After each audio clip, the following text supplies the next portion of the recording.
Welcome to Back on Stage. In this tutorial, we're not just filling out forms, we're building the digital headquarters for your live music business. Setting up your account, company settings, and team roles correctly now will save you hours later. It's quick and easy, so I'll walk you through every step of the onboarding wizard and show you exactly how to bring your entire team on board.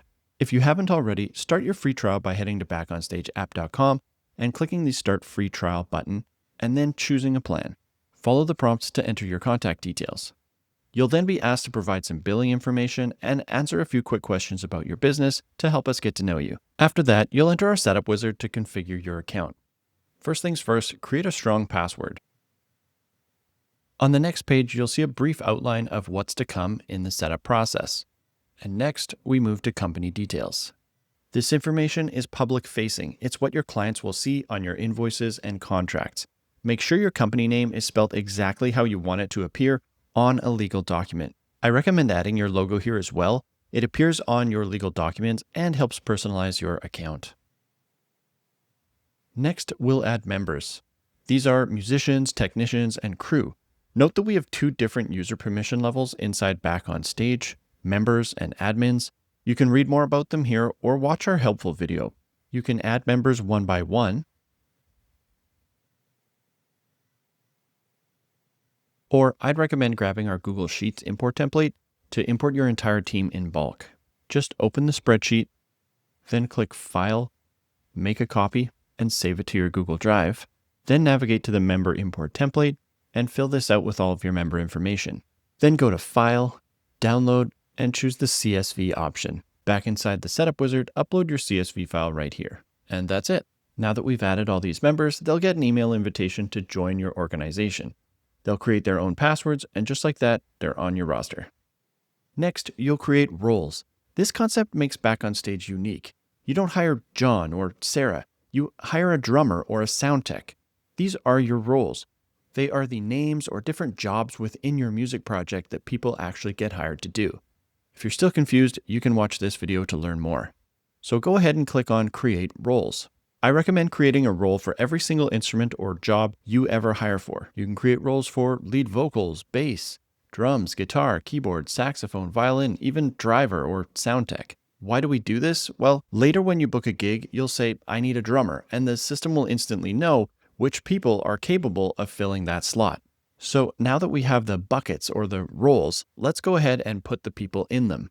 On this last step, we'll assign the members you just added to the roles you just created. If Evelyn sings lead vocals and also plays bass, we can list her for both roles.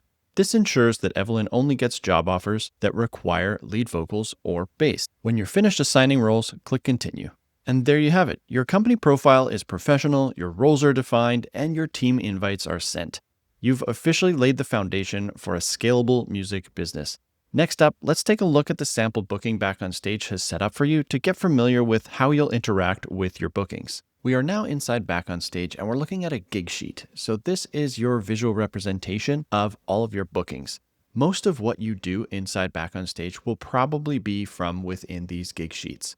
So you can navigate between your gigs up here by clicking on the drop-down calendar and simply finding a gig here, selecting it, and then navigating to it from there. You can also use the search bar right here to search for event titles or client names and find your gigs that way. At the top of the gig sheet, you have the basic information such as title, date, and location. Then we have the schedule, which shows you all of the load-in, soundcheck, and door times, as well as any services you're providing on this specific event. Next to that, we have additional details. Here you can enter all the information such as attire, production, green room, meal details, and so forth. You can even customize this area to include your own custom fields if you have other things you'd need to include in your bookings. Scrolling down, we have a tab section here at the bottom. Inside the band area is where your band members can come and access information. They can chat with each other right here. All of the members booked for this event can see this area. They can coordinate amongst themselves for things like carpools, set lists, and so forth. Within the Roles tab here, you'll be able to see a list of all the members who are booked for this particular event. And over here in Files, this is essentially a Dropbox where you can attach various files for this event, like venue maps, load-in instructions, etc. Over here in the Client tab, you'll notice that there's this eyeball crossed out here showing you that this is only visible to admins. In here, we have your emails, your back and forth communication with your client. We also have another Files tab, which is great for storing files that you do not want your musicians to see. And we also have your client portal information here. The client portal is where your client can securely interact with you and this booking. They'll be able to make payments, sign their contract, view all of your communication, and answer your questionnaires there. You can even customize your client portal to the specific event if you want to make this personal to your client. Over here in the tasks area, you can add to-do items for this specific booking and assign them to various members on your team. In the finances tab, you get a nice visual graph of all the income and expenses that you are expecting for this particular booking. Scrolling down, you'll see a bills tab where all of the bills for the booked musicians for this event show up for you to see. It's easy to see how much you're going to owe everybody for this event, and it's easy to log payments here as well.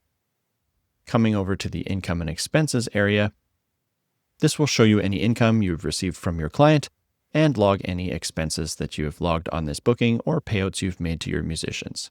And lastly, our show tab shows us an example of what is being fed to our website feed. If we wanted to have our show feed widget embedded on our website, it would be pushing this information. We also have a guest list right here, which we can edit and add names to and print off for our door person. Back up to the top of the page, in the right sidebar, we have the admin panel, which is only visible to admins and shows us the total revenue we're expecting for this gig, as well as profit and tips. We have access to client information right here.